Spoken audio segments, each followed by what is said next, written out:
ಆರೋಗ್ಯವೇ ಭಾಗ್ಯ. ಆರೋಗ್ಯವು ಮಾನವನ ನಿಜವಾದ ಸಂಪತ್ತು. ಆರೋಗ್ಯವನ್ನು ನಾವು ಕಾಪಾಡಿಕೊಳ್ಳಬೇಕು. ಇದನ್ನು ಕಾಪಾಡಿಕೊಳ್ಳೋದು ಹೇಗೆ? ಸಮತೋಲನ ಆಹಾರ, ನಿಯಮಿತ ವ್ಯಾಯಾಮ, ಉತ್ತಮ ನಿದ್ರೆಯಿಂದ ಆರೋಗ್ಯವನ್ನು ಕಾಪಾಡಿಕೊಳ್ಳಬಹುದು.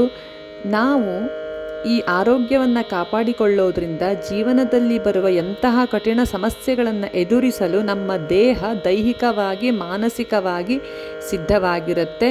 ಉತ್ತಮ ಆರೋಗ್ಯ ವ್ಯಕ್ತಿಗಳ ದೈನಂದಿನ ಚಟುವಟಿಕೆಗಳನ್ನು ಪರಿಣಾಮಕಾರಿಯಾಗಿ ನಿರ್ವಹಿಸಲು, ತಮ್ಮ ಗುರಿಗಳನ್ನು ತಲುಪಲು, ಜೀವನದ ಚಿಕ್ಕ ಪುಟ್ಟ ಸಂತೋಷಗಳನ್ನು ಆನಂದಿಸಲು ಅನುವು ಮಾಡಿಕೊಡುತ್ತೆ.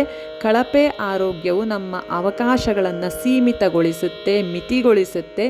ಹಾಗಾಗಿ ದೈಹಿಕ ಆರೋಗ್ಯವಲ್ಲದೆ ಮಾನಸಿಕ ಆರೋಗ್ಯವನ್ನು ಕಾಪಾಡಿಕೊಳ್ಳೋದು ಅಷ್ಟೇ ಮುಖ್ಯ.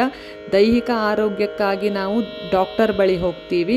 ಮಾನಸಿಕ ಆರೋಗ್ಯವನ್ನು ನಿಮ್ಮ ಪ್ರೀತಿ ಪಾತ್ರರ ಜೊತೆ ಸಮಯವನ್ನು ಕಳೆಯುವುದರ ಮೂಲಕ, ವಿವಿಧ ಹವ್ಯಾಸಗಳಲ್ಲಿ ನಿಮ್ಮನ್ನು ತೊಡಗಿಸಿಕೊಳ್ಳುವುದರ ಮೂಲಕ, ಹಾಗೆ ಚೆನ್ನಾಗಿ ನಿದ್ರೆಯನ್ನು ಮಾಡುವುದರ ಮೂಲಕ, ಒಳ್ಳೆಯ ವ್ಯಾಯಾಮಗಳನ್ನು ಮಾಡುವುದರ ಮೂಲಕ ನಿಮ್ಮ ಜೀವನ ಶೈಲಿಯನ್ನು ಚೆನ್ನಾಗಿರಿಸಿಕೊಳ್ಳಿ. ಹಾಗೆ ನಿಮ್ಮ ರೋಗ ನಿರೋಧಕ ಶಕ್ತಿಯನ್ನು ಚೆನ್ನಾಗಿಟ್ಟುಕೊಳ್ಳಲು ಪ್ರಯತ್ನವನ್ನು ಮಾಡಿ. ಆಗ ಆರೋಗ್ಯವೂ ಚೆನ್ನಾಗಿರುತ್ತೆ.